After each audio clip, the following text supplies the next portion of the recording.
கர்த்தருடைய வருகை தாமதிக்குமானால் ஒரு புதிய வருஷத்துக்குள் நாம் பிரவேசிக்க போகிறோம். ஆனால் அதற்கு முன்பு இந்த வருஷத்தை நாம் முடிக்க போகிறோம். இந்த வருஷத்தை முடிக்கிற இந்த தருவாயிலே ஆண்டவருடைய வார்த்தை என்னவென்றால், புலம்பல் எழுதின புஸ்தகம் 3ஆம் அதிகாரம் 40ஆம் வசனம் சொல்லுகிறது, நாம் நம்முடைய வழிகளை சோதித்து ஆராய்ந்து கர்த்தரிடத்தில் திரும்ப கடவோம். இந்த வருஷத்தை ஆரம்பித்த பொழுது பல தீர்மானங்களை எடுத்தோம்.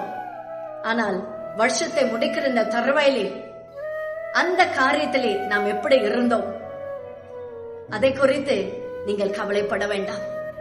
மாறாக இந்த வருஷத்தை முடிக்கிற இந்த தருவாயிலே நம்மை நாமே சோதித்து ஆராய்ந்து அவரிடத்திற்கு திரும்புவதற்கு தேவன் ஒரு தருணம் கொடுக்கிறார்.